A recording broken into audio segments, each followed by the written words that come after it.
Good evening, everyone. Welcome to Saram Sampatrao Education. Myself, Venkat. I am the faculty here. Welcome to our brand new series called Samachar, a comprehensive coverage of 12 months current affairs for Telangana Group 1 mains students. Around 120 plus topics ni cover చేస్తాము. Every session లో 4 topics మనం cover చేయడం జరుగుతుంది. So we are done with science and technology. Last class నుంచి Indian economy సబ్జెక్ట్ని start చేసాం. So ఈరోజు మన యొక్క సెషన్లో కవర్ చేయబోయే 4 ఇంపార్టెంట్ టాపిక్స్ ఏంటంటే ఇవి most important topics. So please pay attention.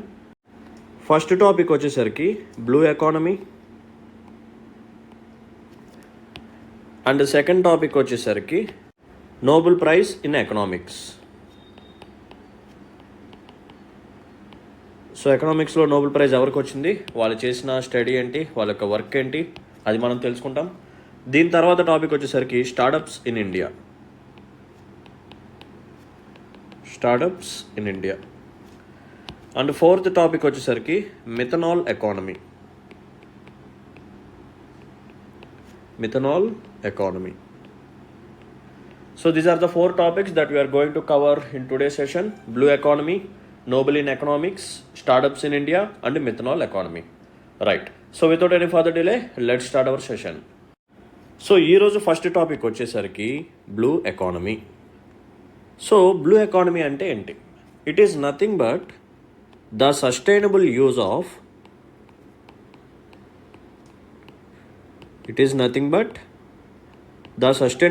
of ocean resources. ఓకేనా? The sustainable use of ocean resources. A purpose కోసం మనం సస్టైనబుల్గా యూజ్ చేసుకోవాలి ఓషన్ రిసోర్సెస్ని అంటే for economic growth, for employment opportunities and to improve the livelihoods of people. To improve the livelihoods of people. ముఖ్యంగా coastal community. ఓకేనా? So economic గ్రోత్ని promote చేయడానికి, employment ఆపర్చునిటీస్ని create చేయడానికి and coastal communities ఎవరైతే ఉన్నారో వాళ్ళ యొక్క లైవ్లీహుడ్స్ని ఇంప్రూవ్ చేయడానికి. వీటితో పాటు ఈ బ్లూ ఎకానమీలోనే మనకి కనిపించే ఇంకో పాయింట్ ఏంటంటే we are going to preserve the health of ocean ecosystem.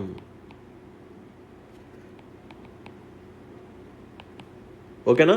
కేవలం ఈ ఓషన్ రిసోర్సెస్ని యూటిలైజ్ చేసుకోవటం మాత్రమే కాదు, దానితో పాటు ఈ ఓషన్ ఎకోసిస్టమ్ యొక్క బయోడైవర్సిటీని, దీని యొక్క హెల్త్ని మనం ప్రిజర్వ్ చేయాలి. ఇది కూడా బ్లూ ఎకానమీలో ఒక పార్టే.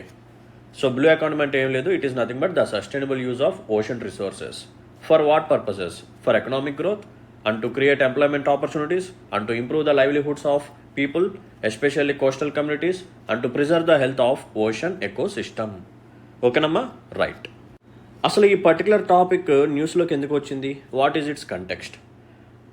Recently the honourable prime minister of India inaugurated the third global maritime India summit 2023 in Mumbai, aiming to attract investment in maritime sector and unveiled the Amritkal Vision 2047 for the Indian maritime blue economy. So global maritime India summit అనేది 2023 ముంబైలో జరిగింది. So ఈ summits ఎందుకు conduct చేస్తున్నారంటే to attract the investment. So ఏ సెక్టర్లోకి ఇన్వెస్ట్మెంట్ని వీళ్ళు అట్రాక్ట్ చేయాలనుకుంటున్నారు? మ్యారిటైమ్ సెక్టర్లోకి. సో దీంట్లో భాగంగా అమృత్కాల్ విజన్ 2047 అని చెప్పి మన వాళ్ళు ఒక డాక్యుమెంట్ని కూడా రిలీజ్ చేశారు. It is especially focusing on maritime blue economy. So కంటెక్స్చువల్ based introduction రాయాలి అంటే ఈ పాయింట్స్ మీరు రాస్తే సరిపోతుంది. ఇప్పుడు మనం చూడాల్సింది ఏంటంటే what are the components in blue economy. So ఈ బ్లూ ఎకానమీలో ఉన్న కాంపోనెంట్స్ ఏంటి? సో ఆ కాంపోనెంట్స్ కానీ మనం తెలిస్తే చక్కగా వాటిని సైడ్ హెడింగ్స్ లాగా పెట్టుకొని వాటికి రిలేటెడ్గా ఫ్యూ పాయింట్స్ రాస్తే సరిపోతుంది. సో ఫస్ట్ కాంపోనెంట్ వచ్చేసరికి ఫిషరీస్. ఓకేనా? ఒకటి ఫిషరీస్. అండ్ సెకండ్ కాంపోనెంట్ వచ్చేసరికి renewable energy.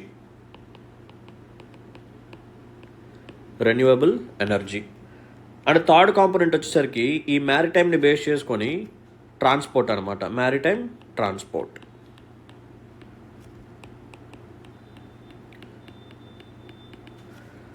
And fourth component వచ్చేసరికి క్లైమేట్ చేంజ్ మిటిగేషన్.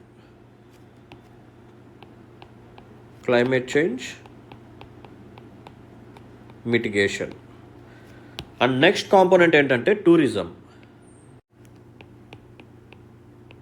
టూరిజం, దీంతోపాటు వేస్ట్ మేనేజ్మెంట్.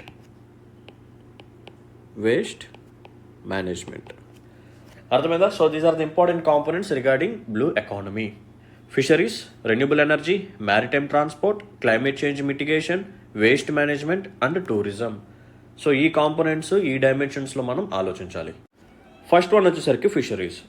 సో ఫిషరీ సెక్టర్లో మనం కానీ సస్టైనబుల్ మేనేజ్మెంట్ కానీ చేస్తే మన యొక్క రెవెన్యూని మనం ఇంక్రీజ్ చేసుకోవచ్చు. We can increase hour revenue.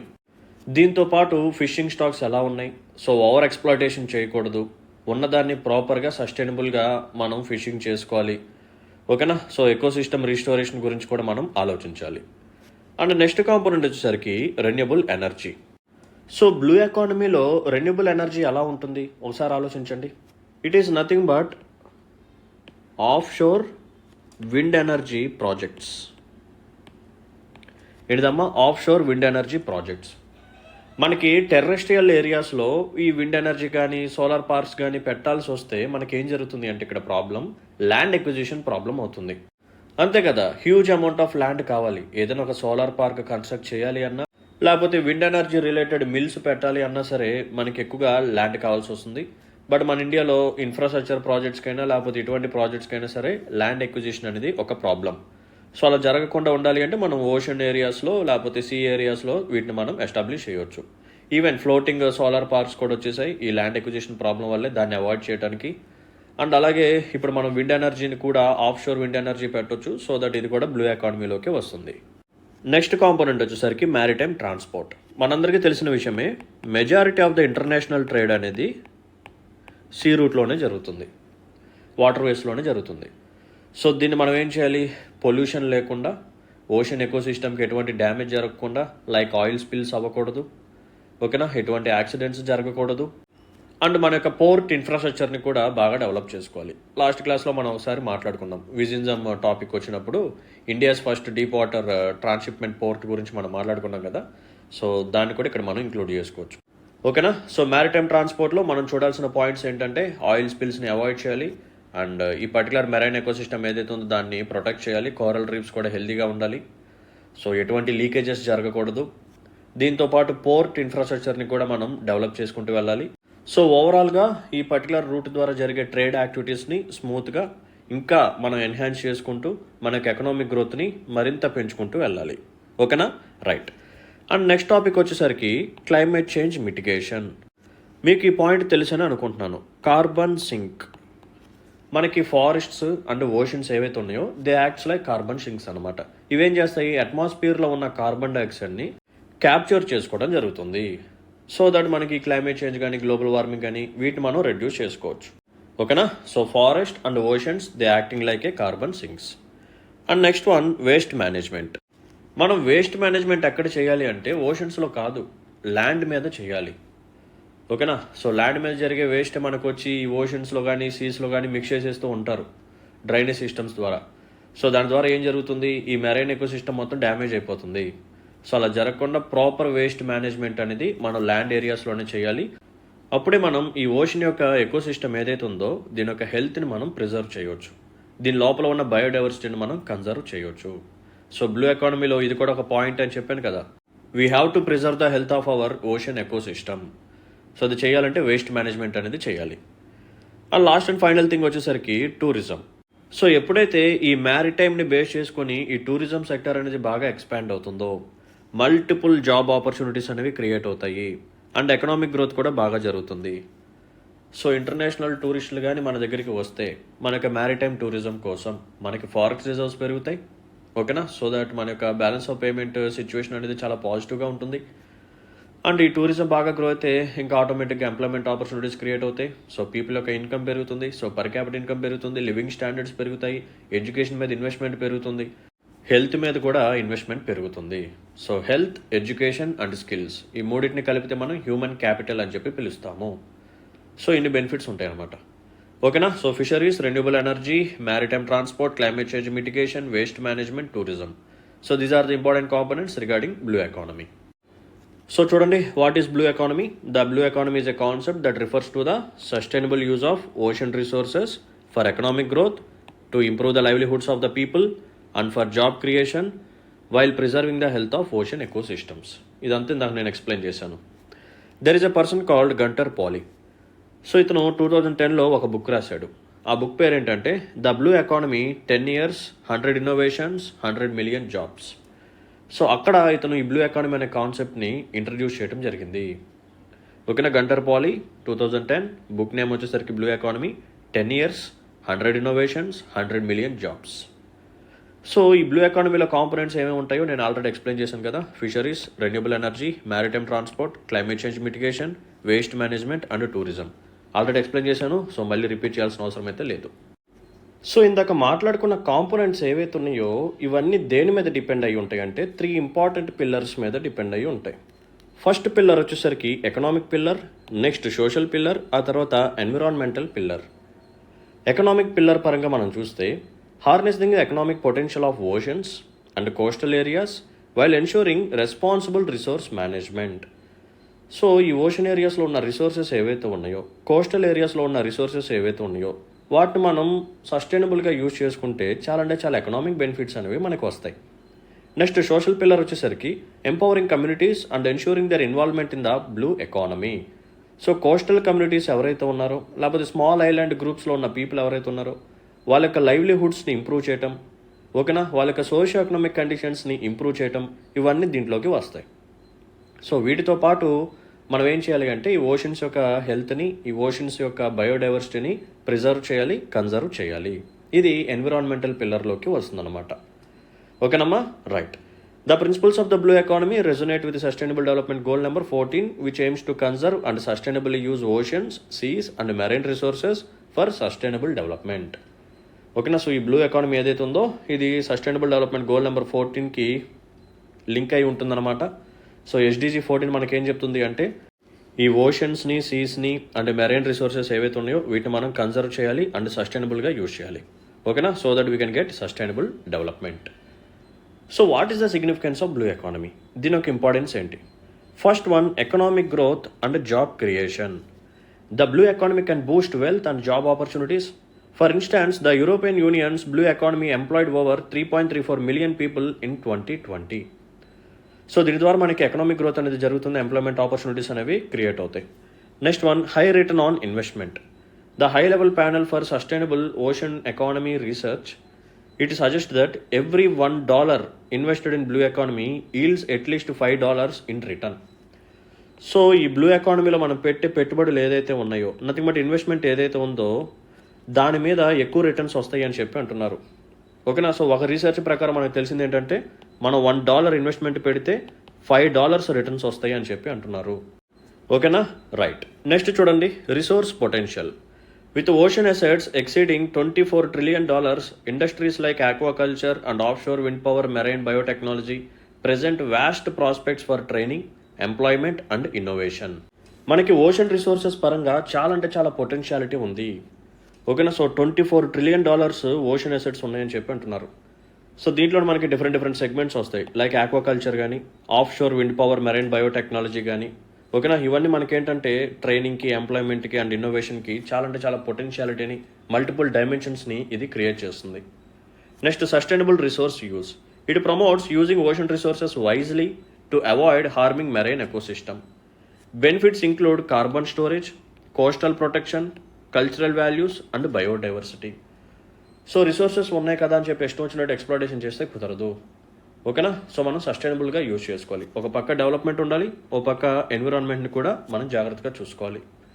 Next, climate change mitigation. ఇది మనకి ఎలా ఉపయోగపడుతుందంటే it is going to promote green energy. ఒక ఎగ్జాంపుల్ వచ్చేసరికి ఆఫ్ షోర్ విండ్ ఎనర్జీ. ఓకేనా, సో ఈ మెరైన్ ఎకోసిస్టంలో మనం ఏం చేయొచ్చు అంటే ఈ ఆఫ్ షోర్ విండ్ ఎనర్జీ ప్రాజెక్ట్స్ని ఎస్టాబ్లిష్ చేసి, సో దీని ద్వారా రెన్యూబుల్ ఎనర్జీని జనరేట్ చేస్తాము కాబట్టి we can reduce our dependency on fossil fuels and we can also reduce the emissions of greenhouse gases. So దీని ద్వారా ఈ క్లైమేట్ చేంజ్ని మనం కంట్రోల్ చేయొచ్చు. దీని ద్వారా వచ్చే నెగిటివ్ ఇంపాక్ట్స్ని మనం కంట్రోల్ చేయొచ్చు ఆర్ రెడ్యూస్ చేయొచ్చు. ఓకేనా, సో గ్లోబల్ ఎనర్జీ నీడ్స్కి ఈ particular of sure wind energy projects అనేవి ఉపయోగపడతాయి. Okay, right. సో ఇండియాలో బ్లూ ఎకానమీ సిచ్యువేషన్ ఎలా ఉంది, దీని యొక్క స్టేటస్ ఏంటో కొన్ని ఫైండింగ్స్ ఇచ్చారు, ఒకసారి చూద్దాం. Economic impact. The blue economy contributes 4% to India's GDP, driven by sectors like fishing, aquaculture, tourism and shipping. So ఈ బ్లూ ఎకానమీ నుండి ఇండియా యొక్క జీడిపికి 4% కాంట్రిబ్యూషన్ జరుగుతుంది. దీంట్లో మనకి fishing, aquaculture, tourism and shipping కూడా ఉంది.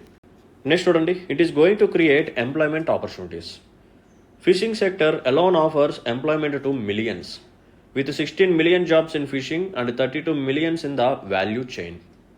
Next, trade and infrastructure. India's 13 major and 200 minor ports handle 95% of international trade. ఓకేనా? So ఇది మనకి ట్రేడ్ని ప్రొవైడ్ చేస్తుంది. దీంతోపాటు మనం ఇన్ఫ్రాస్ట్రక్చర్ మీద కూడా కానీ ఫోకస్ చేస్తే మనకు ట్రేడ్ని ఇంకా మనం ఎక్స్పాండ్ చేసుకోవచ్చు. ఓకే, అండ్ దీని ద్వారా ఎన్విరాన్మెంటల్ బెనిఫిట్స్ కూడా ఉన్నాయి. The blue economy improves marine ecosystem governance, lowers emissions, and supports climate change mitigation. It also conserves coastal ecosystem and wetlands. For example, sustainable tourism initiatives that prioritize ecosystem conservation and community involvement, which help protect coastal ecosystems and support local livelihoods. So entire blue ఎకానమీలో మనం ఏం చేస్తున్నాము అంటే ఉన్న రిసోర్సెస్ని use చేసుకుంటాము సస్టైనబుల్గా, as well as ocean ఎకోసిస్టమ్ని ప్రిజర్వ్ చేస్తాం, కన్జర్వ్ చేస్తూ ఉంటాం. అండ్ ఇదే బ్లూ ఎకానమీలో ఉన్న ఈ క్లైమేట్ చేంజ్ మిటిగేషన్ స్టెప్స్ ఏవైతే ఉన్నాయో, like of sure wind energy projects కానీ, వీటి వల్ల మనం ఫాజిల్ ఫ్యూయల్స్ మీద డిపెండెన్సీని తగ్గించుకోవచ్చు, గ్రీన్ హౌస్ గ్యాస్ ఎమిషన్స్ని కూడా రెడ్యూస్ చేయొచ్చు. ఓకేనా? సో ఎప్పుడైతే మనం ఈ కోస్టల్ ఏరియాస్ని బాగా ప్రొటెక్ట్ చేస్తామో, డెవలప్ చేస్తామో, ఈ కోస్టల్ ఏరియాస్లో ఉన్న పీపుల్ ఎవరైతే ఉన్నారో, కోస్టల్ కమ్యూనిటీస్ ఎవరైతే ఉన్నారో వాళ్ళు కూడా డెవలప్ అవుతారు. వాళ్ళ యొక్క లైవ్లీహుడ్ ఆపర్చునిటీస్ కూడా ఇంప్రూవ్ అవుతాయి, వాళ్ళ యొక్క లివింగ్ స్టాండర్డ్స్ కూడా బాగా ఇంప్రూవ్ అవుతాయి. ఓకేనా? సో ఇలా చాలా అంటే చాలా బెనిఫిట్స్ ఉన్నాయి. సో ఇండియాలో ఈ బ్లూ ఎకానమీ మీద గవర్నమెంట్ వాళ్ళు తీసుకొచ్చిన ఇనిషియేటివ్స్ ఏంటి? First one, draft national policy for blue economy. It sets out A road map to Boost the ocean economies contribution to GDP, improve coastal communities lives and protect marine biodiversity. It identifies 7 priority areas for development, including sustainable fisheries and marine infrastructure. So ఈ particular పాలసీలో మనం ఏం చేసామంటే ఒక road మ్యాప్ని వేసాం. దేనికి వేసాము? ఈ ఓషన్ ఎకానమీ ఏదైతే ఉందో దీని యొక్క జీడిపి కాంట్రిబ్యూషన్ని మరింత బూస్ట్ చేయడానికి ఒక రోడ్ మ్యాప్ లాగా ఒక ప్లాన్ వేసుకోవడం జరిగింది. సో దీంట్లో ఏమేమి ఉంటాయంటే, కోస్టల్ కమ్యూనిటీస్ ఎవరైతే ఉన్నారో వాళ్ళ యొక్క లివింగ్ స్టాండర్డ్స్ని ఇంప్రూవ్ చేయటం అండ్ మెరైన్ డైవర్సిటీని ప్రొటెక్ట్ చేయటం, యాజ్ వెల్ యాజ్ కొన్ని ప్రయారిటీ ఏరియాస్ని ఐడెంటిఫై చేయడం జరిగింది. దేనికోసం చేశారంటే for development, which include sustainable fisheries and marine infrastructure. Next one, ప్రధానమంత్రి మత్స్య సంపద యోజన. ఇది ఒక స్కీము, తెలిసిన విషయమే. దీని యొక్క ఎయిమ్ ఏంటంటే to increase fish production, to develop fisheries infrastructure and enhance livelihood security. And it also focuses on modernising fishing vessels, creating infrastructure for fisheries and promoting aquaculture. ఓకేనా? So fish production improve చేయాలి, fisheries ఇన్ఫ్రాస్ట్రక్చర్ని develop చేయాలి, and ఈ fishing community వాళ్ళు ఎవరైతే ఉన్నారో వాళ్ళకి లైవ్లీహుడ్కి ఒక సెక్యూరిటీ అనేది ప్రొవైడ్ చేయాలి, వీళ్ళకి ఫిషింగ్ వెజల్స్ ఏవైతే ఉన్నాయో వాటిని మోడర్నైజేషన్ చేయాలి. ఓకేనా? సో ఓవరాల్గా ప్రాపర్ ఇన్ఫ్రాస్ట్రక్చర్ డెవలప్మెంట్ అనేది ఉండాలి, ఆక్వాకల్చర్ అనేది ప్రమోట్ చేయాలి. Next, deep ocean mission. మనం ఆల్రెడీ ప్రీవియస్ సెషన్స్లో ఒకసారి మాట్లాడుకున్నాం. Aims to explore India's deep sea environment for resources and biodiversity conservation. It plans to develop advanced technologies like manned submersibles for deep sea mining. So దీంట్లోనే మనం use చేసేది Matsya 6000 vehicle. Next చూడండి, Sagarmala project. It aims to modernise port infrastructure and improve coastal connectivity. It will streamline maritime trade and it is going to attract investment and boost economic activity in coastal areas. Next, OSMART. OSMART stands for ocean services model for alternative and renewable technologies. Focuses on developing ocean energy resources like wave, tidal and offshore wind power. It aims to harness India's coastline for clean and sustainable energy generation way forward. So మనందరికీ తెలిసిన విషయమే, India యొక్క Coast line అనేది చాలా అంటే చాలా పెద్దది. So దీన్ని మనం బెటర్ పర్పసెస్కి యూజ్ చేసుకోవచ్చు అనమాట. దేనికోసం అంటే క్లీన్ ఎనర్జీని జనరేట్ చేసుకోవడం కోసం. సో ఈ ఓషన్ ఎనర్జీని మనం ఎలా జనరేట్ చేయొచ్చు అంటే, నథింగ్ బట్ ఈ ఓషన్స్ నుంచి ఎనర్జీని మనం ఎలా జనరేట్ చేయొచ్చు అంటే, లైక్ ఈ wave energy, టైడల్ energy, of sure wind power, ఇవన్నీ ఉన్నాయి కదా. సో వీటి ద్వారా రెన్యూబుల్ ఎనర్జీ సోర్సెస్ని మనం తయారు చేసుకోవచ్చు. Next, policy alignment.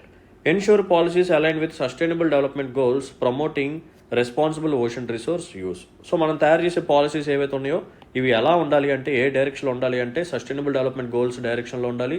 అండ్ ఈ ఓషన్ రిసోర్సెస్ ఏవైతే ఉన్నాయో వీటిని మనం రెస్పాన్సిబుల్గా యూజ్ చేసుకోవాలి. సో ఆ కల్చర్ని మనం ప్రమోట్ చేయాలి. నెక్స్ట్ చూడండి, infrastructure development. Continue investing in port infrastructure and coastal management for trade facilitation while minimising environmental impact. ఓకేనా? సో ఇన్ఫ్రాస్ట్రక్చర్ని కూడా డెవలప్ చేయాలి, capacity building, empower coastal communities for effective participation in the blue economy, sustainable practices, we have to promote eco friendly fishing, tourism and renewable energy for long term ocean viability. So మనం చేసే ప్రతి activity, మనం చేసే ప్రతి practice ఏదైతే ఉందో అది సస్టైనబుల్గానే ఉండాలి. ఫిషింగ్ పరంగా అయినా, టూరిజం పరంగా అయినా, లేకపోతే రెన్యూబుల్ ఎనర్జీ జనరేషన్ పరంగా అయినా సరే.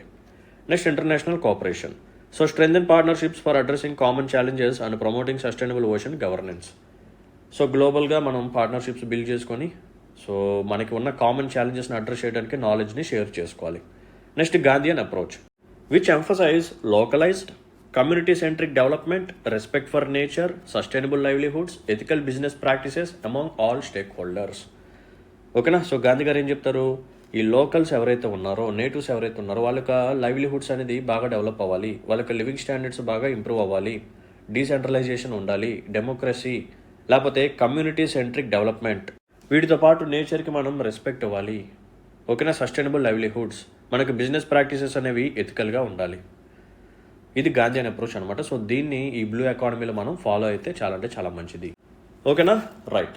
సో దీంతో మనం సక్సెస్ఫుల్గా ఫస్ట్ కాన్సెప్ట్ని కంప్లీట్ చేసుకున్నాం. Now move on to second concept. Second topic వచ్చేసరికి Nobel prize in economics. So ఇది ఎవరికి వచ్చిందంటే Claudia Goldin. So Claudia Goldin has been awarded the 2023 Sveriges Riksbank prize in economic sciences. దీన్నే మనం Nobel prize in economics అని చెప్పి కూడా పిలవచ్చు. సో ఎందుకు ఇచ్చారంటే ఫర్ హర్ రీసెర్చ్. దేని మీద? ఉమెన్ యొక్క లేబర్ మార్కెట్ అవుట్కమ్స్ మీద తను రీసెర్చ్ చేసింది. So her work shows that despite A 3-fold increase in women's participation in paid work in high income countries, gender disparities persist.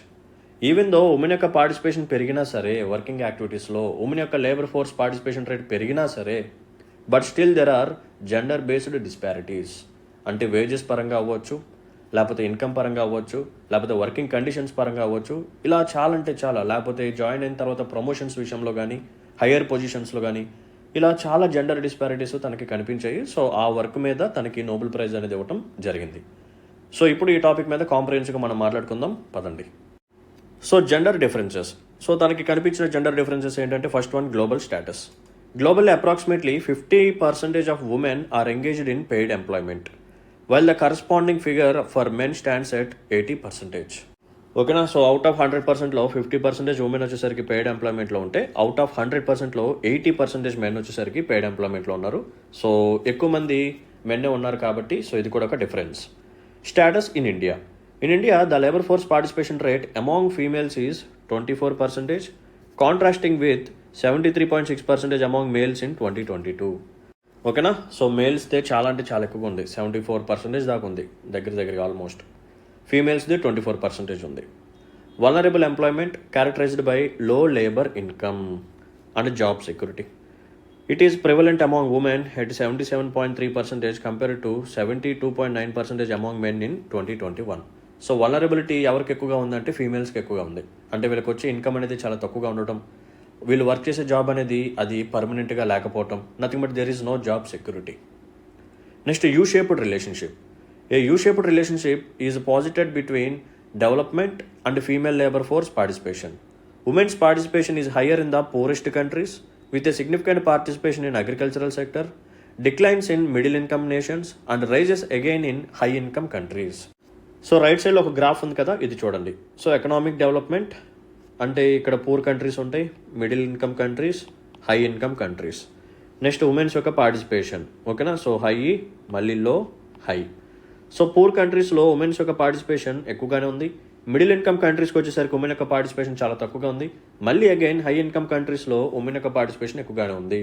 So దీన్ని మనం ఏమంటున్నారు అంటే యూ షేప్డ్ రిలేషన్షిప్ అని చెప్పి గ్రాఫికల్ రిప్రజెంటేషన్ చూపించారు. సో దీన్ని బట్టి మనం అర్థం చేసుకోవచ్చు, మిడిల్ ఇన్కమ్ కంట్రీస్లో ఈ ఫీమేల్స్ ఎవరైతే ఉన్నారో వీళ్ళ యొక్క పార్టిసిపేషన్ అనేది తక్కువగా ఉంది. ఓకే. నెక్స్ట్ ఎర్నింగ్స్ పరంగా కూడా గ్యాప్ అనేది ఉంది. Women typically earn less than men, while the earnings gap has narrowed over the years with women earning 76% of men's income in 2017 compared to 70% in 2004. So వీళ్ళిద్దరి మధ్య ఈ ఎర్నింగ్స్ని కానీ మనం క్యాలిక్యులేట్ చేస్తే మెన్ ఎక్కువగా సంపాదిస్తున్నారు. ఓకేనా. సో 2004లో మెన్ సంపాదించే దాంట్లో 70% ఉమెన్ సంపాదించారు. ఇప్పుడు ఆ వాల్యూ ఇంకొంచెం పెరిగింది, అంటే ఒక పాజిటివ్ ట్రెండే కనిపించింది. ఇప్పుడు 76% వీళ్ళు సంపాదించడం జరుగుతుంది. నెక్స్ట్ ఆపర్చునిటీస్ చూడండి. Women in India faces challenges in accessing formal employment opportunities and encounter fewer prospects for business expansion and career advancement. So men women ఇద్దరిని కంపేర్ చేసినప్పుడు మెన్కి ఎక్కువగా ఫార్మల్ ఎంప్లాయ్మెంట్ ఆపర్చునిటీస్ ఉంటున్నాయి, బట్ ఉమెన్కి ఫార్మల్ ఎంప్లాయ్మెంట్ ఆపర్చునిటీస్ చాలా తక్కువగా ఉన్నాయి.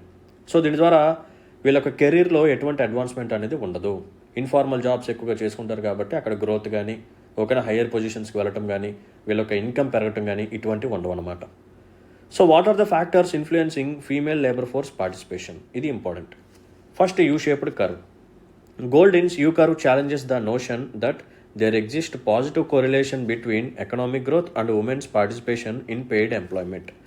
It demonstrates that there is no consistent historical link between women's labor market participation and economic growth. So Claudia గోల్డిన్ అనే person ఏం చెప్పారు అంటే, ఇప్పటివరకు మీరు చెప్పుకుంటూ వస్తున్న ఒక థియరీ ఏదైతే ఉందో ఆ థియరీ ఏంటి? ఎప్పుడైతే ఉమెన్ యొక్క పార్టిసిపేషన్ పెరుగుతుందో ఎకనామిక్ గ్రోత్ కూడా జరుగుతుంది అని చెప్పి మీరు అన్నారు కదా. కానీ ఇక్కడ ఎకనామిక్ గ్రోత్ అనేది జరుగుతూనే వెళ్తుంది, కానీ ఉమెన్ పార్టిసిపేషన్ ఏం పెరగట్లేదు. సో ఎకనామిక్ గ్రోత్కి ఉమెన్ పార్టిసిపేషన్కి మధ్య ఒక పాజిటివ్ రిలేషన్షిప్ అనేది, ఒక పాజిటివ్ కొరిలేషన్ అనేది లేదు అని చెప్పారనమాట. నెక్స్ట్ చూడండి, social norms. Traditional norms and practices such as marriage bars have historically hindered married women from sustaining employment, leading many to exit the workforce after marriage. National Family Health Survey 5 found that only 32% of married women aged 15 to 49 are employed in India, compared to 98% of married men in the same age group. So society పరంగా వస్తున్న ఒక barrier ఏంటంటే marriage. చాలామంది women మ్యారేజ్కి ముందు ఏదో ఒక job చేస్తున్నా సరే మ్యారేజ్ అయిపోయిన తర్వాత చాలామంది ఎగ్జిట్ అయిపోతున్నారు. ఓకేనా. So national family health survey 5 ప్రకారం మనకు తెలిసింది ఏంటంటే, ఈ 15 to 49 ఏజ్ గ్రూప్లో ఉన్న మ్యారీడ్ ఉమెన్ ఎవరైతే ఉన్నారో, ఓకేనా, వాళ్ళందరినీ 100% తీసుకుంటే దీంట్లో కేవలం 32% మ్యారీడ్ ఉమెన్ మాత్రమే ప్రెజెంట్ ఎంప్లాయిడ్గా ఉన్నారు. ఇదే ఏజ్లో ఉన్న మ్యారీడ్ మెన్ ఎవరైతే ఉన్నారో వాళ్ళ మొత్తాన్ని 100% తీసుకుంటే వీళ్ళలో 98% మ్యారీడ్ మెన్ వాళ్ళు వర్క్ చేస్తున్నారు. ఓకేనా. సో దట్ ఉమెన్ అనే వాళ్ళు ఫినాన్షియల్ ఇండిపెండెంట్గా కాకుండా ఫినాన్షియల్ డిపెండెంట్గా మారిపోతున్నారు after marriage. Next, technological innovations. The advent of the contraceptive pill has empowered women to delay marriage and childbirth, enabling them to pursue higher education and career aspirations. While this has narrowed the earnings gap between women and men since the 1970s, disparities still persist.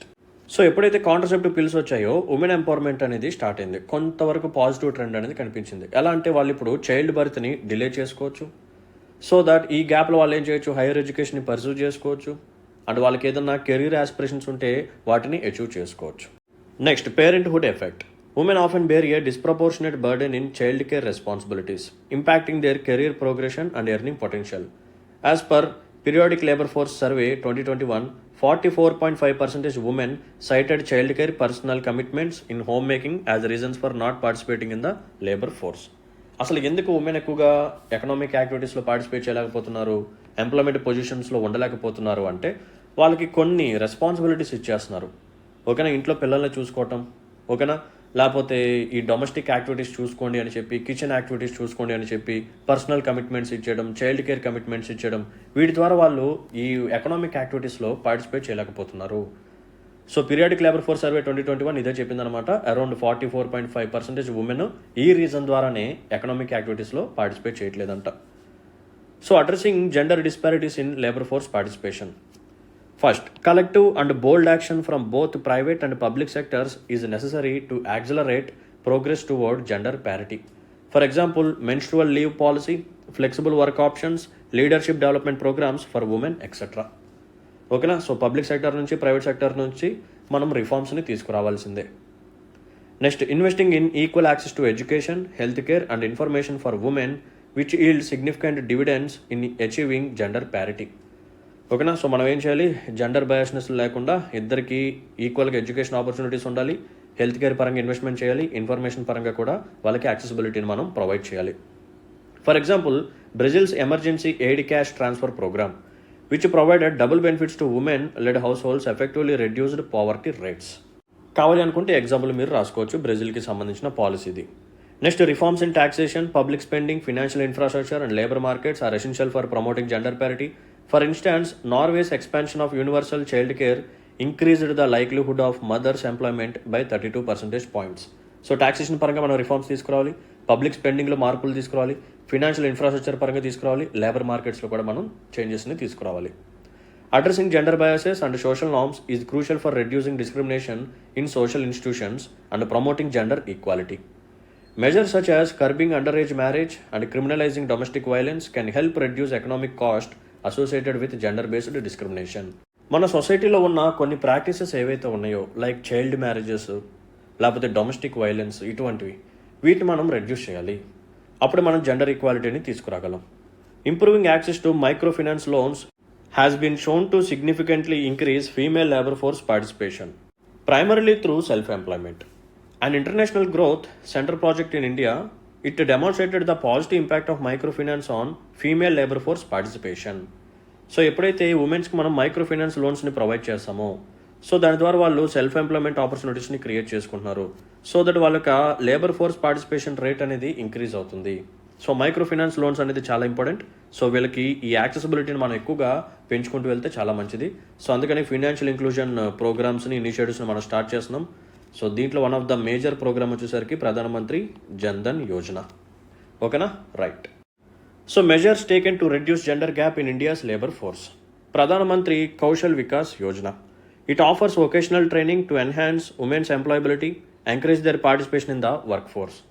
So vocational training provide చేస్తున్నాము under Pradhan Mantri Kaushal Vikas Yojana. Next one, DAY national urban livelihood mission. It provide skill development and micro entrepreneurship opportunities for urban women promoting self employment. ఓకేనా, so skill development and ఎవరైనా సరే entrepreneurs అవ్వాలని చెప్పి ఉంటే వాళ్ళకు కూడా ఆపర్చునిటీస్ని create చేయడం, వాళ్ళకు కూడా సజెషన్స్ ఇవ్వటం, గైడెన్స్ ఇవ్వటం, మెంటర్ లాగా ఉండటం, ఇటువంటివన్నీ ప్రొవైడ్ చేస్తారు. Next, equal remuneration act 1976. It ensures women receive equal pay for equal work, reducing financial disincentives. ఓకేనా, సో మెన్కి ఎంతైతే వస్తుందో ఉమెన్కి కూడా అంతే రావాలి. So whatever they work they are doing, equal work చేస్తే ఖచ్చితంగా ఈక్వల్ పే ఉండాల్సిందే.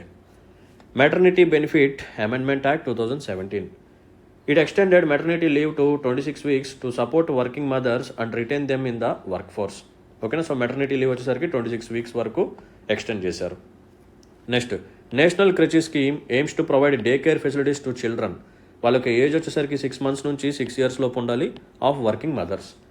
ఒక వర్కింగ్ మదర్ ఉన్నారు, సో తనకి ఒక బేబీ ఉంది. సో బేబీ ఒక ఏజ్ వచ్చేసరికి 6 months నుంచి 6 years వరకు ఉండొచ్చు. సో డే టైంలో తను వర్క్కి వెళ్ళాలి కాబట్టి ఈ బేబీ యొక్క కేరింగ్ ఏదైతే ఉందో అది ఇబ్బందిగా మారింది.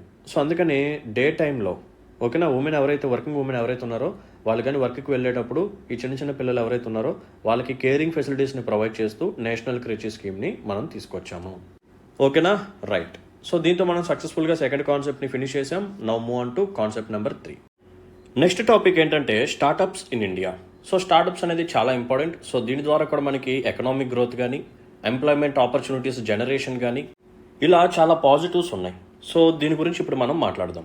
Discuss some challenges that startups face in India and how can they be overcome. So మన ఇండియాలో ఈ స్టార్టప్స్ ఫేస్ చేసిన ఛాలెంజెస్ ఏంటి, మరి వాటిని ఎలా ఓవర్కమ్ చేయాలి.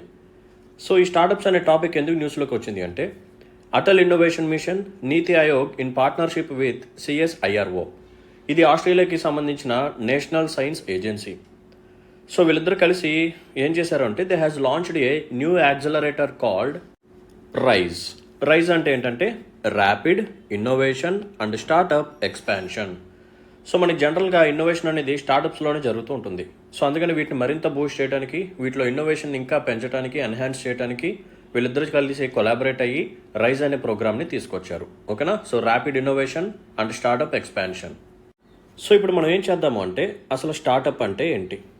ఓకేనా, ఏదైనా ఒక కంపెనీని మనం స్టార్టప్ అనాలి అంటే ఏ కండిషన్స్ని అది సాటిస్ఫై చేయాలి, మన ఇండియాలో ఈ స్టార్టప్స్ ఫేస్ చేసిన ఛాలెంజెస్ ఏంటి, అండ్ ఈ ఛాలెంజెస్ని ఓవర్కమ్ చేయడానికి గవర్నమెంట్ వాళ్ళు తీసుకొచ్చిన ఇనిషియేటివ్స్ ఏంటి, ఇవన్నీ చూద్దాం పదండి.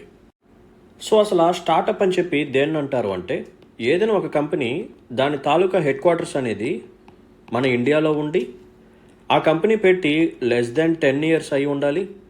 అండ్ ఆ కంపెనీ యొక్క యాన్యువల్ టర్న్ ఓవర్ వచ్చేసరికి 100 crores లోపు ఉండాలి. ఈ 3 కండిషన్స్ ఏ కంపెనీకి అయితే సాటిస్ఫై అవుతాయో దాన్ని మనం స్టార్టప్ అంటాము. ఓకేనా, సో స్టార్టప్ అంటే ఏం లేదమ్మా, సో ఇప్పుడే రీసెంట్గా పెట్టిన కంపెనీస్ అనమాట. ఆంటర్ప్రినర్స్ వస్తారు కదా కొన్ని ఇన్నోవేటివ్ ఐడియాస్తో, సో దాంతో స్టార్ట్ చేసిన చిన్న చిన్న బిజినెస్లని మనం స్టార్టప్స్ అంటాం. హెడ్ క్వార్టర్స్ వచ్చేసరికి ఇండియాలో ఉండాలి, ఆ కంపెనీ పెట్టి 10 years లోపే ఉండాలి, అండ్ ఆ కంపెనీ యొక్క యాన్యువల్ టర్న్ ఓవర్ ఏదైతే ఉందో అది లెస్ దెన్ 100 crores ఉండాలన్నమాట. ఈ 3 కండిషన్స్ని సాటిస్ఫై చేస్తే దాన్ని మనం స్టార్టప్ అంటాం. సో ఈ స్టార్టప్స్ ఏవైతే ఉన్నాయో ఇవి దేనికి ఫేమస్ అంటే ఇన్నోవేటివ్ ఐడియాస్కి, అది ప్రొడ్యూస్ చేసే ప్రోడక్ట్స్ అండ్ సర్వీసెస్కి బాగా ఫేమస్ అనమాట. సో జనరల్గా స్టార్టప్స్ ఎలా పెడతారు అంటే మన యొక్క పర్సనల్ సేవింగ్స్తో పెడతాము. ఇప్పుడు నేను ఉన్నాను, నాకు ఎంటర్‌ప్రెన్యూర్ అవ్వాలని చెప్పి ఒక కోరిక. ఎందుకంటే సొసైటీలో ఉన్న ఒక ప్రాబ్లమ్కి నాకు ఇన్నోవేటివ్ థాట్ వచ్చింది, ఒక ఇన్నోవేటివ్ సొల్యూషన్ వచ్చింది. సో నేను దాన్ని రియాలిటీలోకి తీసుకొచ్చి ఓకేనా, ఏదైనా ఒక ప్రోడక్ట్ని కానీ ఒక సర్వీస్ని కానీ తీసుకొచ్చి సొసైటీకి ప్రొవైడ్ చేసి ఓకేనా ఆ పర్టికులర్ ప్రాబ్లమ్ని సాల్వ్ చేయడమే నా యొక్క గోల్. సో నేనేం చేస్తాను, కొంచెం కొంచెం అమౌంట్ సేవ్ చేసుకుని నా యొక్క పర్సనల్ సేవింగ్స్తో ఒక స్టార్టప్ని పెడతాను. లేదా క్రౌడ్ ఫండింగ్ కూడా చేయొచ్చు, లేదా అప్పుడప్పుడు ఏంజల్ ఇన్వెస్టర్స్ కూడా వస్తారు. ఏంజల్ ఇన్వెస్టర్స్ అంటే తెలుసు కదా, కొంతమంది పెద్ద పెద్ద బిజినెస్ మ్యాగ్నెట్స్ ఉంటారు. సో వాళ్ళకి ఒకవేళ మన యొక్క ఐడియా, మన యొక్క స్టార్టప్ ఐడియా ఏదైతే ఉందో, మన యొక్క బిజినెస్ మోడల్ ఏదైతే ఉందో, మన యొక్క ఇన్నోవేటివ్ ఐడియా ఏదైతే ఉందో ఇది కానీ వాళ్ళకి నచ్చింది అనుకోండి, వాళ్ళే ఇన్వెస్ట్ చేస్తారు. ఓకేనా, అటువంటి వాళ్ళని ఏంజల్ ఇన్వెస్టర్స్ అంటారు. లేకపోతే వెంచర్ క్యాపిటల్ ద్వారా కూడా మనం ఫండ్స్ని రేస్ చేసి ఒక స్టార్టప్ని ఎస్టాబ్లిష్ చేయవచ్చు. ఓకేనా, right. So startup ecosystem in India. ఇండియాలో స్టార్టప్స్ ఎన్ని ఉన్నాయి, ఓకేనా, వాట్ ఈస్ ద సినారియో ఇప్పుడు చూద్దాం. India has emerged as the world's third largest startup ecosystem with over 1.25 lakh startups and 110 plus unicorns. ప్రపంచం మొత్తంలోనే ఇండియా థర్డ్ ప్లేస్లో ఉంది స్టార్టప్స్లో. 1.25 lakh స్టార్టప్స్ ఉన్నాయి అండ్ యూనికార్న్స్ వచ్చేసరికి 110 plus ఉన్నాయి. యూనికార్న్ అని చెప్పి వేటిని అంటాము అంటే, సో ఈ స్టార్టప్స్లో బాగా పర్ఫామ్ చేసే కొన్ని స్టార్టప్స్ ఉంటాయి. ఒకవేళ ఏదైనా ఒక స్టార్టప్ యొక్క వాల్యూ అనేది గ్రేటర్ దాన్ $1 billion ఉంటే, ఓకేనా, గ్రేటర్ దాన్ $1 billion ఉంటే దాన్ని మనం యూనికార్న్ కంపెనీ అని చెప్పి పిలుస్తూ ఉంటాం. అలా మన ఇండియాలో 110 plus యూనికార్న్ కంపెనీస్ ఉన్నాయి. సమ్వేర్ అరౌండ్ 118 అలా ఉందన్నమాట. The growth of India startup ecosystem from 2015 to 2022 has been remarkable. Total funding for startups has surged by 15 times and the number of investors has witnessed a 9-fold increase. అర్థమైందా? So 2015 నుంచి 2022 వరకు మన ఇండియాలో startup ecosystem బాగా develop అయింది. So funding బాగా పెరిగింది వీటికి అండ్ ఇన్వెస్టర్స్ కూడా బాగా పెరిగారు. Women are leading more than 45% of Indian startups. So మన ఇండియాలో ఉన్న స్టార్టప్స్ మొత్తాన్ని 100% తీసుకుంటే దీంట్లో అరౌండ్ ఒక 45% ఆఫ్ స్టార్టప్స్లో ఎవరు ఆంటర్‌ప్రెన్యూర్స్గా ఉన్నారు, ఎవరు లీడ్ చేస్తున్నారంటే ఉమెన్ అనమాట. రిమైనింగ్ 55% అరౌండ్ మెన్ ఉన్నారు. Okay, right. సో ఈ పర్టికులర్ స్టార్టప్స్ వల్ల మనకున్న బెనిఫిట్ ఏంటి, ఓకేనా? So what is the role of startup in India's economic growth? First, దీని ద్వారా జాబ్ క్రియేషన్ అనేది జరుగుతుంది. Indian startups have created more than 10 lakh direct employment opportunities, fueling job growth across various sectors including e-commerce, financial technology, education technology and health related technology. Additionally, they contribute to the gig economy. Zomato, a leading online food delivery platform, which has provided employment to over 330,000 individuals in India as delivery partners. చూసారా ఎంత employment ఆపర్చునిటీస్ని ఇది create చేస్తుందో? డైరెక్ట్గా మనకి ఇది 10 lakh employment ఆపర్చునిటీస్ని create చేసింది. ఓకేనా, అది కూడా వేరే సెక్టర్స్లో. దీని ద్వారా మనకి ఈ-కామర్స్లో ఎంప్లాయ్మెంట్ ఆపర్చునిటీస్ వస్తాయి, ఫినాన్షియల్ టెక్నాలజీలో, ఎడ్యుకేషన్ టెక్నాలజీలో, హెల్త్ టెక్నాలజీలో కూడా వస్తూ ఉన్నాయి. అండ్ ఇది గిగ్ ఎకానమీకి కూడా యూజ్ అవుతుంది. Next, innovation and technological advancement. Startups are leading the charge in innovation, constantly pushing technological limits and revolutionizing various sectors. For instance, there are currently more than 486 startups dedicated to electric vehicles, contributing to the presence of over 2.8 million electric vehicles on the roads today. So ఈ startups వల్ల మనకి innovation అనే culture పెరుగుతుంది, technology పరంగా చాలా advancements వస్తున్నాయి and వేరే సెక్టర్స్లో కూడా చాలా రెవల్యూషనైజింగ్ టెక్నాలజీస్ కూడా వస్తూ ఉన్నాయి. ఓకేనా, సో ముఖ్యంగా ఈ ఎలక్ట్రిక్ వెహికల్స్ ఏవైతే ఉన్నాయో ప్రజెంట్ ఇదే కదా ట్రెండింగ్ టాపిక్. సో దీని పరంగా కూడా మనకి అడ్వాన్స్మెంట్స్ అనేవి ఈ స్టార్టప్స్ నుంచే వస్తున్నాయి. సో కేవలం ఈ ఎలక్ట్రిక్ వెహికల్స్ కోసం 486 స్టార్టప్స్ వర్క్ చేస్తున్నాయి. ఓకేనా, సో దీని నుంచి మనకి 2.8 million ఎలక్ట్రిక్ వెహికల్స్ అనేవి ఇప్పుడు రోడ్స్ మీద రన్ అవుతూ ఉన్నాయి అన్నమాట.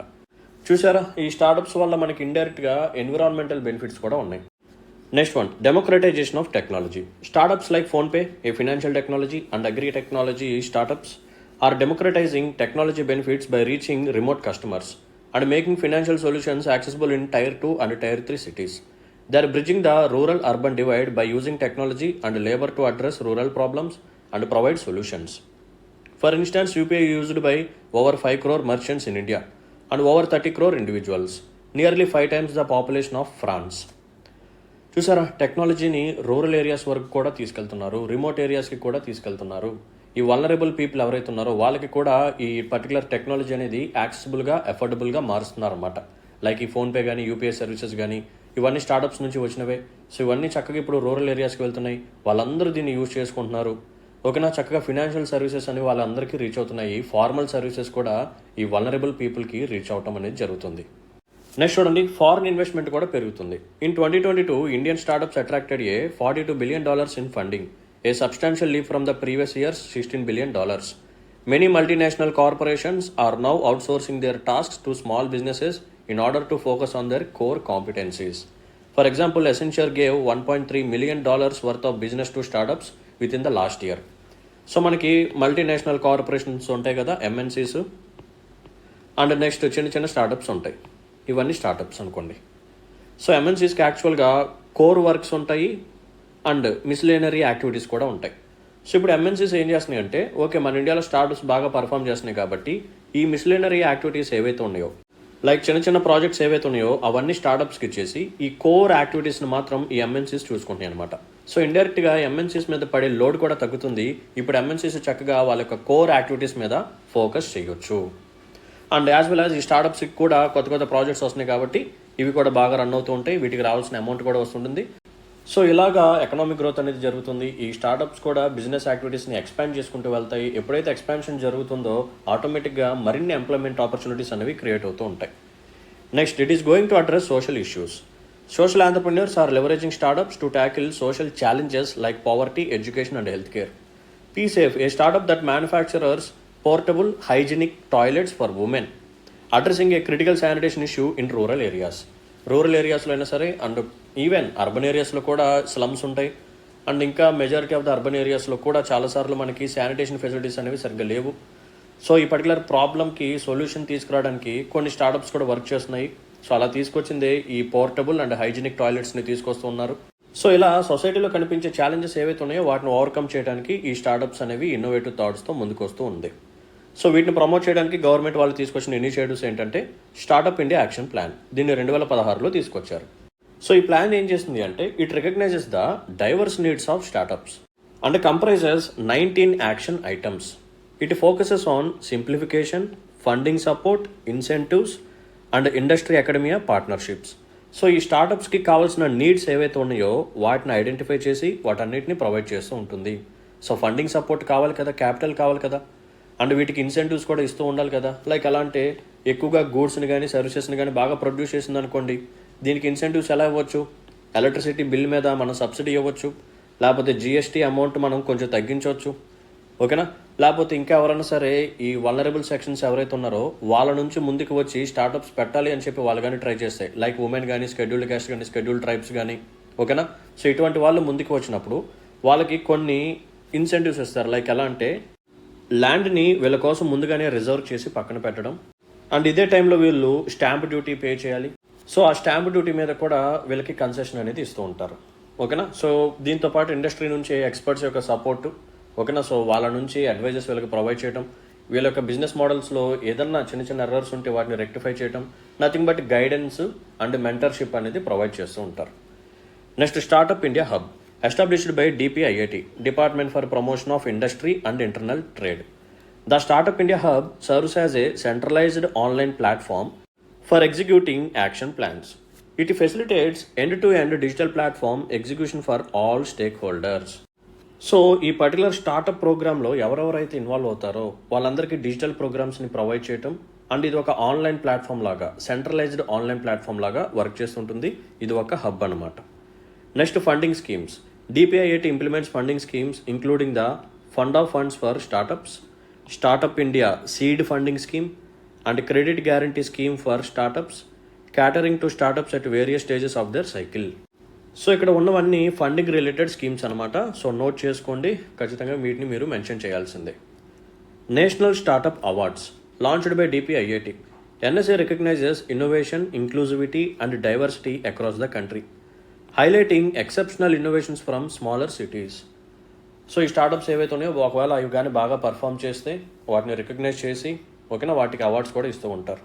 National startup advisory council DPIIT introduced NSAC to develop policies in collaboration with stake holders. It is chaired by Ministry of Commerce and Industry. It includes members from various ministries, organizations and non-officials members from the startup ecosystem. ఇది ఒక council అనమాట. ఇది ఏం చేస్తుంది అంటే పాలసీస్ని develop చేస్తూ ఉంటుంది. మరి ఈ స్టార్టప్స్ ఫేస్ చేసిన ఛాలెంజెస్ ఏంటంటే funding challenges. The startup funding landscape in India is heavily concentrated in key hubs like Bengaluru, Delhi NCR and Mumbai, which collectively attracted 92% of all funds raised between 2018 and 2020.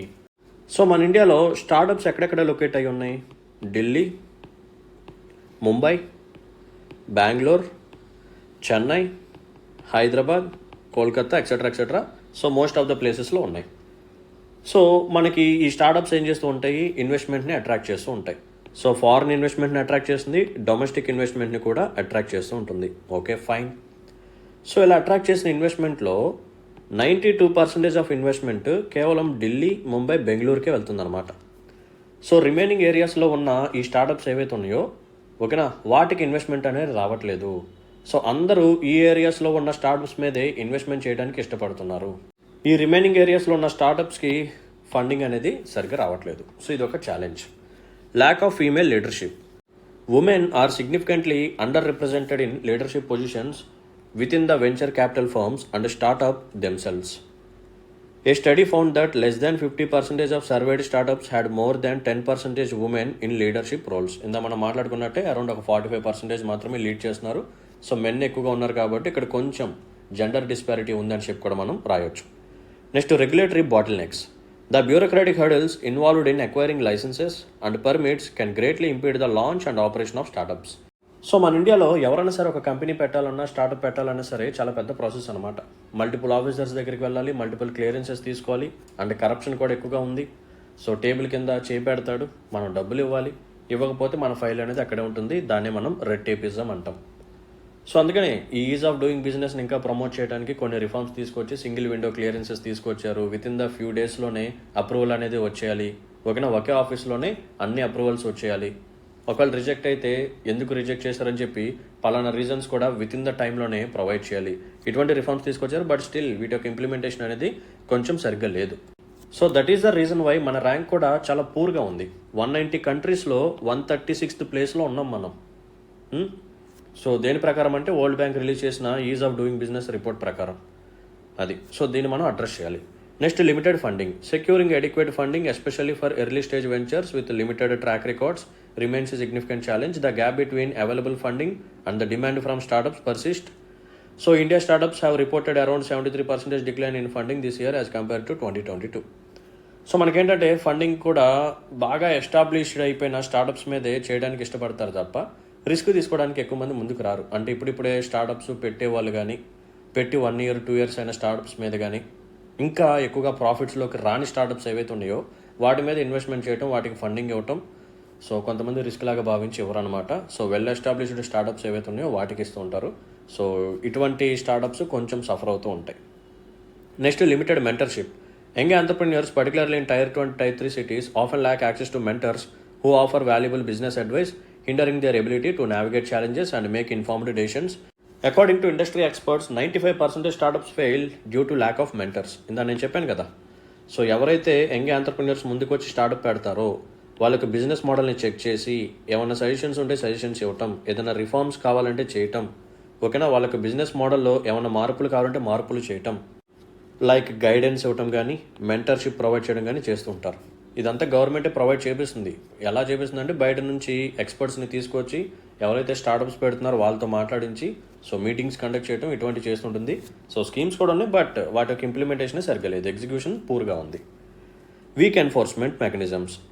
It takes an average of 4 to 5 years to resolve a patent infringement case in India. This lengthy process discourages startups from investing in research and development due to concerns about protecting their intellectual property.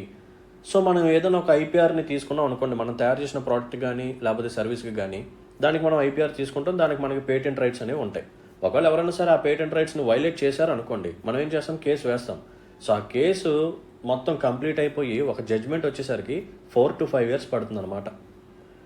ఓకేనా. So ఇంత lengthy process ఉంది కాబట్టి so మన ఇండియాలో ఉన్న startups ఈ particular patent intellectual property rights విషయంలో కొంచెం వెనకడుగు వేస్తున్నారు. అందుకని ఎక్కువ మంది రీసెర్చ్ అండ్ డెవలప్మెంట్ మీద ఫోకస్ చేయట్లేదు. సో దట్ ఇన్నోవేషన్ అనేది తగ్గిపోతుంది. ఎక్కువగా మనం రీసెర్చ్ మీద పెడితేనే ఇన్నోవేషన్ అనేది పెరుగుతుంది. బట్ ఇంటెలెక్చువల్ ప్రాపర్టీ రైట్స్ ఏవైతే ఉన్నాయో వీటి యొక్క ఎన్ఫోర్స్మెంట్ అనేది పూర్గా ఉంది కాబట్టి సో రీసెర్చ్ అండ్ డెవలప్మెంట్ మీద స్టార్టప్స్ ఫోకస్ చేయట్లేదు. నెక్స్ట్ చూడండి, economic uncertainty. Economic fluctuations and policy changes can impact the business environment for startups, affecting consumer spending, investor confidence, and regulatory frameworks. Uncertainty in the economic landscape adds complexity and risk to startup operations. So ఏదైనా ఒక కంట్రీలో ఎక్కువగా economic fluctuations జరిగినా లేకపోతే policy పరంగా ఎక్కువగా changes వచ్చినా సరే బిజినెస్ ఎన్విరాన్మెంట్ మీద ఎక్కువగా ఇంపాక్ట్ పడుతుంది, ముఖ్యంగా స్టార్టప్స్ మీద. So economic fluctuations like inflation బాగా పెరిగిపోయింది అనుకోండి, సో కన్జ్యూమర్ ఎక్కువగా స్పెండ్ చేస్తాడా? చేయలేడు. ఓకేనా. సో కన్జ్యూమర్ స్పెండింగ్ తగ్గిపోతుంది, లేకపోతే ఇన్వెస్టర్స్ యొక్క కాన్ఫిడెన్స్ మారిపోతుంది. ఓకేనా. సో ఈ రెగ్యులేటరీ ఫ్రేమ్వర్క్స్ ఏవైతే ఉన్నాయో ఇవి కూడా చేంజెస్ వచ్చేస్తాయి, ఎందుకంటే పాలసీ మారిపోయింది కాబట్టి. సో ఇటువంటి అన్సర్టినిటీ కానీ ఉంటే ఏదైనా కంట్రీలో అక్కడ ఈ స్టార్టప్స్ అనేవి ఎక్కువగా సక్సెస్ఫుల్గా ఉండలేవు, సర్వైవ్ అవ్వలేవు, ఫెయిల్ అయిపోతాయి. Okay, right. By fostering A culture of innovation, enhancing access to funding, promoting gender diversity, streamlining regulations, providing mentorship, and strengthening intellectual property protection, India can unlock the true potential of its startup ecosystem and pave the way for substantial growth, job creation, and economic prosperity. So పైన మాట్లాడుకున్న challenges ఏవైతే ఉన్నాయో వాటిని overcome చేయాలి అంటే మనం ఏం చేయాలి? ఈ ఇన్నోవేషన్ కల్చర్ని బాగా ఎన్హాన్స్ చేయాలి. సో వీటికి కావాల్సిన ఫండింగ్ సర్వీసెస్ మనం ప్రొవైడ్ చేయాలి. అండ్ అక్కడక్కడ మనకి జెండర్ డిస్పారిటీ కనిపిస్తుంది కదా. సో మెజారిటీ ఆఫ్ ద స్టార్టప్స్లో లీడింగ్ రోల్ మెన్నే ఉన్నారు, ఉమెన్ లేరు.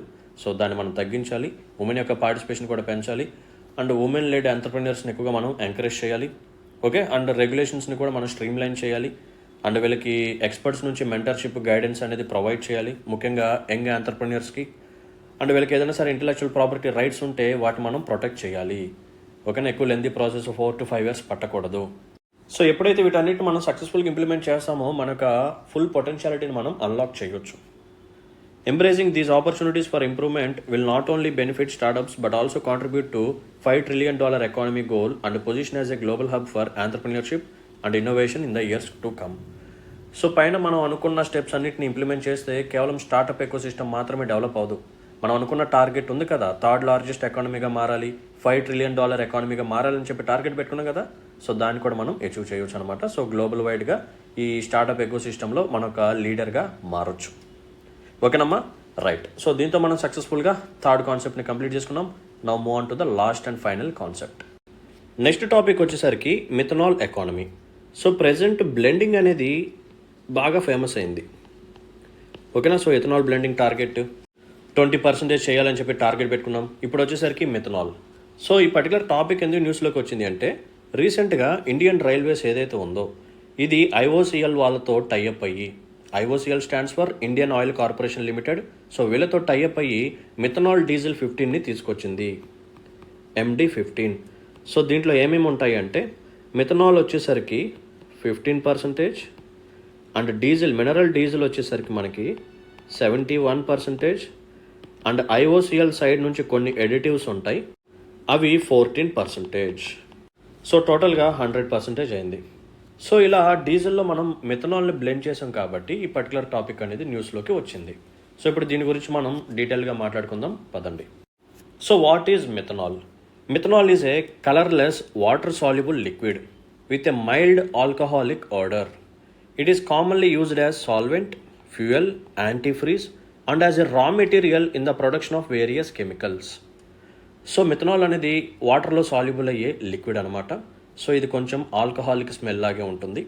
సో దీన్ని ఒక సాల్వెంట్ లాగా యూజ్ చేస్తారు, ఒక ఫ్యూయల్ లాగా యూజ్ చేస్తారు, లేకపోతే యాంటీ ఫ్రీజింగ్ పర్పసెస్కి యూజ్ చేస్తారు, లేకపోతే వేరియస్ కెమికల్స్ని తయారు చేయడానికి ఒక రా మెటీరియల్ లాగా కూడా యూజ్ చేస్తారు.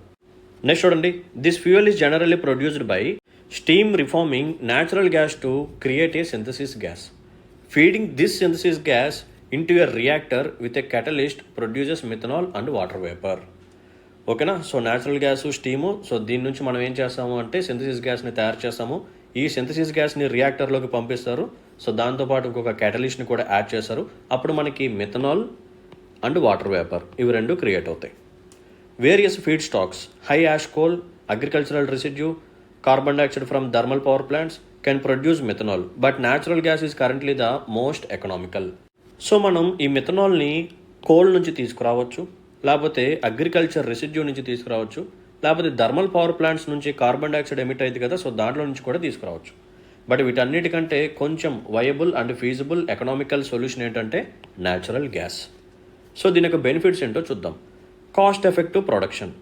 Methanol offers low production cost compared to other fuels, enhancing its economic feasibility for diverse applications.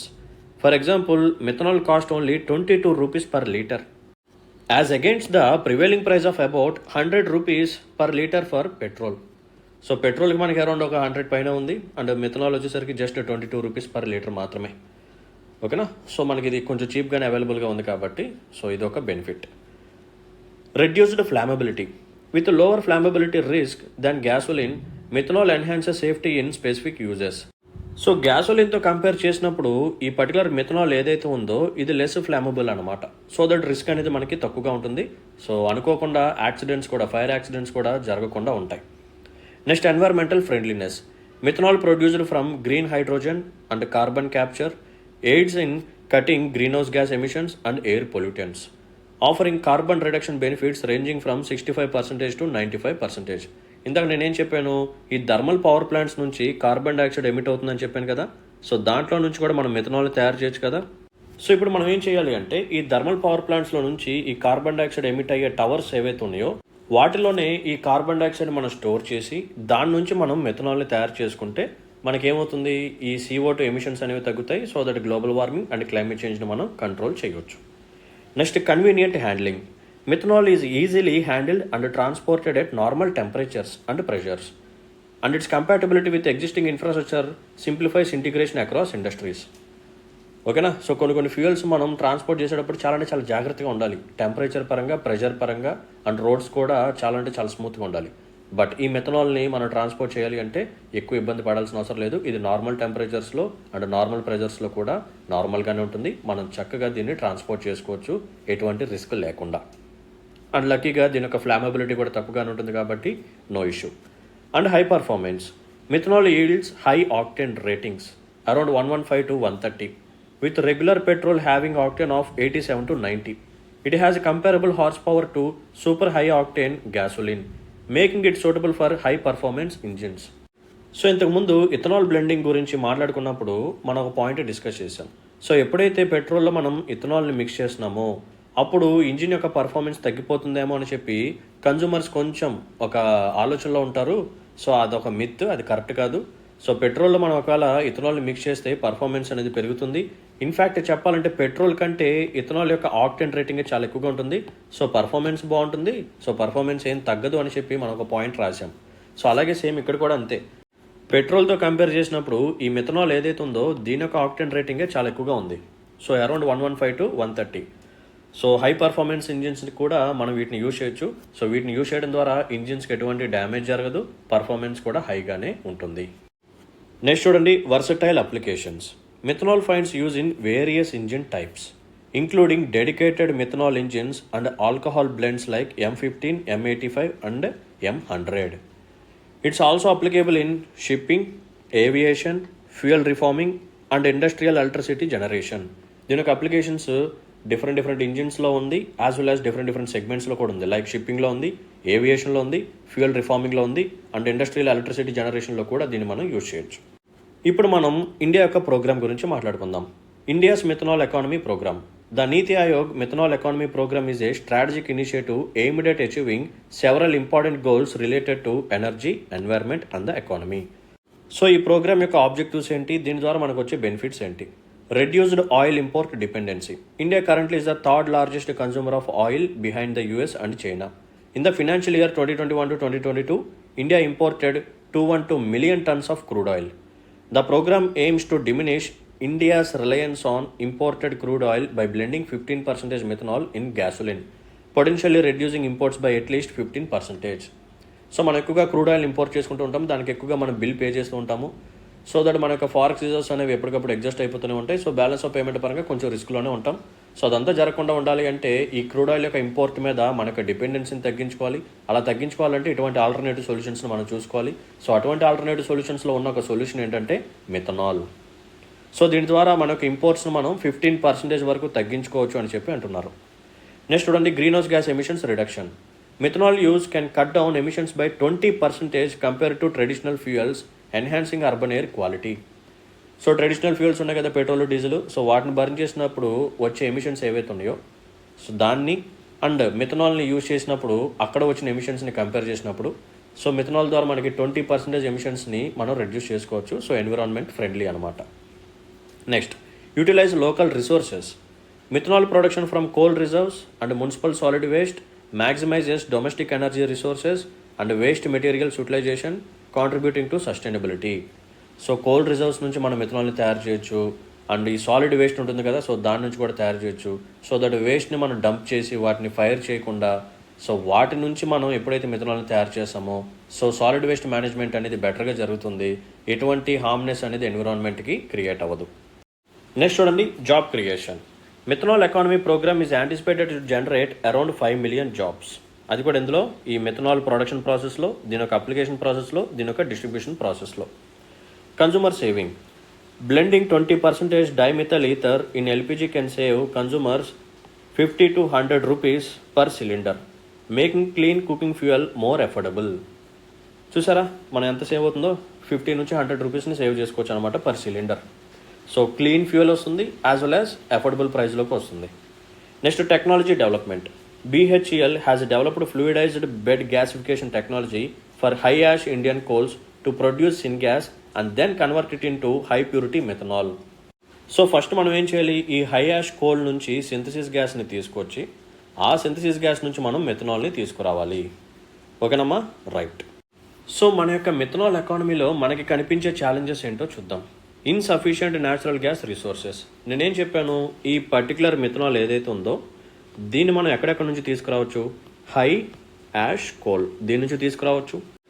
Next, agriculture residue లేకపోతే థర్మల్ పవర్ ప్లాంట్స్ నుంచి ఎమిట్ అయ్యే కార్బన్ డైఆక్సైడ్. సో ఇవి ఫీడ్ స్టాక్స్ అనమాట. So వీటితో పాటు న్యాచురల్ గ్యాస్ నుంచి కూడా మనం మిథనాల్ని తయారు చేయొచ్చు. సో ఈ సోర్సెస్తో కంపేర్ చేస్తే న్యాచురల్ గ్యాస్ నుంచి మిథనాల్ని తయారు చేయడం చాలా అంటే చాలా మంచిది అండ్ ఎకనామికల్ సొల్యూషన్ కూడా. But unfortunately natural gas resources అనేవి మన దగ్గర తక్కువగా ఉన్నాయి. సో ఇది problem. Next, lack of infrastructure and policy. India currently lacks the necessary infrastructure for large scale methanol production and దీని యొక్క distribution, storage and utilization. So ఈ అన్ని స్టేజెస్లో కూడా మనకి ఇన్ఫ్రాస్ట్రక్చర్ అనేది ఇంకా డెవలప్ అవ్వలేదు. Next, high capital cost. Establishing methanol plants, especially with new technology like carbon dioxide hydrogenation, require significant initial investment. So పెట్టుబడులు కూడా కావాలి. Next, limited awareness. Public and stakeholders lack awareness of the benefits and challenges of a methanol economy. Though awareness campaigns are ongoing. మనం ఎన్ని awareness campaigns చేసినా సరే ఈ public కానీ లేకపోతే ఈ మిథనాల్ ఎకానమీలో ఇన్వాల్వ్ అయ్యే స్టేక్ హోల్డర్స్ కానీ ఎవరైతే ఉన్నారో వాళ్ళకి ఈ మిథనాల్ ఎకానమీ యొక్క బెనిఫిట్స్, ఛాలెంజెస్ ఇంకా అర్థం కావట్లేదు. ఓకేనా. సో ఇంజిన్ పర్ఫార్మెన్స్ పడిపోయిద్దేమో అని చెప్పి చాలామంది ఆలోచిస్తున్నారు. అది జరగదు. ఇంజిన్ కూడా పాడైపోద్ది అనుకుంటారు, అది కూడా జరగదు. Okay, right. Next, environmental concerns. Methanol's environmental impact varies based on the feedstock and production methods, with coal based production having a higher carbon footprint. So ఎప్పుడైతే ఈ హై యాష్ కోల్ నుంచి మనం మిథనాల్ని తయారు చేస్తామో దాని ద్వారా మనకి green house gas emissions ఎక్కువగా జరుగుతాయి. సో చాలా అంటే చాలా డ్యామేజ్ జరుగుతుంది. అలా కాకుండా ఈ అగ్రికల్చర్ రెసిడ్యూ కానీ ఈ సాలిడ్ వేస్ట్ కానీ ఏదైతే ఉందో దాని నుంచి, లేకపోతే న్యాచురల్ గ్యాస్ ఏదైతే ఉందో దాని నుంచి, సో వాటి నుంచి కానీ మనం తయారు చేస్తే చాలా మంచిది. సో ఇక్కడ దేని మీద డిపెండ్ అయి ఉంటుంది అంటే మనం యూజ్ చేసే ఫీడ్ స్టాక్ ఏదైతే ఉందో దాని మీద అండ్ మనం తయారు చేసే ప్రొడక్షన్ మెథడ్ ఏదైతే ఉందో ఈ రెండింటి మీద డిపెండ్ అయ్యి ఉంటుంది. ఈ రెండింటి మీద మనం బేస్ చేసుకొని ఆ మిథనాల్ అనేది ఎన్విరాన్మెంట్కి ఫ్రెండ్లీగా ఉందా లేకపోతే ఎన్విరాన్మెంట్కి డ్యామేజ్ క్రియేట్ చేసి మనం మిథనాల్ని తయారు చేస్తున్నామా అనేది డిసైడ్ అయ్యి ఉంటుంది. సో ఫీడ్ స్టాక్స్లో మనకి న్యాచురల్ గ్యాస్ అనేది చాలా అంటే చాలా బెటర్ ఆప్షన్. బట్ అన్ఫార్చునేట్లీ మన దగ్గర న్యాచురల్ గ్యాస్ రిసోర్సెస్ అనేవి తక్కువగా ఉన్నాయి. Okay, to strengthen India's methanol economy there is a need to focus on improving processes for efficient production, collaborating with academia, industry and government while ensuring environmental sustainability. So methanol ఎకానమీలో మనం చేయాల్సిన main focus area ఏంటంటే దీని యొక్క production process. ఏ feedstock నుంచి తయారు చేస్తున్నాము, ఏ ప్రొడక్షన్ మెథడ్ నుంచి తయారు చేస్తున్నాము. ఓకేనా. సో ఇండస్ట్రీ నుంచి లేకపోతే అకాడమిషియన్స్ ఎవరైతే ఉన్నారో, ఎక్స్పర్ట్స్ ఎవరైతే ఉన్నారో వాళ్ళ యొక్క కొలాబరేషన్ కూడా ఖచ్చితంగా ఉండాలి. అండ్ ఇండస్ట్రీ అండ్ గవర్నమెంట్ వాళ్ళు ఖచ్చితంగా కొలాబరేట్ అయ్యి వర్క్ చేసి ఈ పర్టికులర్ ప్రొడక్షన్ ప్రాసెస్ అనేది ఎన్విరాన్మెంట్కి ఎటువంటి హామ్ చేయకుండా ఎన్వైర్న్మెంట్ ఫ్రెండ్లీగా ఉండాలి. So there should be a sustainable process. There is a need to expand distribution networks and infrastructure for storage and transportation, coupled with educational campaigns and incentives to drive widespread adoption of methanol-based solutions and foster economic growth. So ఈ మెథనాల్ని తయారు చేసిన తర్వాత దీని యొక్క distribution network చాలా బాగుండాలి, transportation కూడా స్మూత్గా జరగాలి, అండ్ స్టోరేజ్ కూడా ప్రాపర్గా ఉండాలి. Nothing but infrastructure development. And పబ్లిక్కి కూడా వాళ్ళ యొక్క యాటిట్యూడ్ చేంజ్ చేసే విధంగా మనం ఇంకా అవేర్నెస్ క్యాంపెయిన్స్ చేస్తూ ఉండాలి. వాళ్ళలో కూడా మార్పు తీసుకురావాలి. సో మార్పు వచ్చిన తర్వాత వాళ్ళు కూడా ఈ మెథనాల్ బేస్డ్ ప్రోడక్ట్స్ని అడాప్ట్ చేసుకోవాలి, యూజ్ చేయాలి. ఓకేనా. సో వీటన్నిటి ద్వారా మన ఎకనామిక్ గ్రోత్ని అచీవ్ చేయొచ్చు, పీపుల్ యొక్క లివింగ్ స్టాండర్డ్స్ని మార్చవచ్చు. ఓకేనా. ఎక్కువగా జాబ్ ఎంప్లాయ్మెంట్ ఆపర్చునిటీస్ని క్రియేట్ చేయొచ్చు. అండ్ ఈ గ్రీన్ హౌస్ గ్యాస్ ఎమిషన్స్ ఏవైతే వాటిని మనం రెడ్యూస్ చేయొచ్చు. క్లైమేట్ చేంజ్ కానీ గ్లోబల్ వార్మింగ్ కానీ వీటన్నిటిని మనం కంట్రోల్ చేయొచ్చు. సో ఇన్ని బెనిఫిట్స్ ఉన్నాయి మెథనాల్ ఎకానమీ ద్వారా. ఓకేనా. రైట్. సో దీంతో మనం సక్సెస్ఫుల్గా ఈరోజు 4 టాపిక్స్ని కంప్లీట్ చేసుకున్నాం. చాలా అంటే చాలా కాంప్రహెన్సివ్గా మాట్లాడుకున్నాం. అండ్ ఈ 4 కూడా చాలా ఇంపార్టెంట్ టాపిక్స్. సో జాగ్రత్తగా మీరు నోట్ డౌన్ చేసుకోండి ఇంపార్టెంట్ పాయింట్స్ని, మళ్ళీ రివైజ్ చేయండి. సో ఎప్పుడైతే అవకాశం వస్తుందో అప్పుడు వీటన్నిటిని రెప్లికేట్ చేయండి. That's it. So again I'm requesting ఇలాగ రెగ్యులర్గా అటెండ్ అవ్వండి, వీడియోస్ని లాస్ట్ వరకు చూడండి. ఒకవేళ మీకు కానీ నాకు ఎఫర్ట్స్ కానీ నచ్చినట్టయితే, సో నా నుంచి మరిన్ని సెషన్స్ మీరు కానీ ఇలాగే కాంప్రహెన్సివ్గా కోరుకున్నట్టయితే please hit the like button and మీ యొక్క వాల్యుబుల్ కామెంట్ని మెన్షన్ చేయండి. మీ ఫ్రెండ్స్ అండ్ ఫెలో ఫ్రెండ్స్కి మన వీడియోస్ని షేర్ చేయండి. So let's call it a day then. See in the next session. Until then take care. Bye. జై హింద్.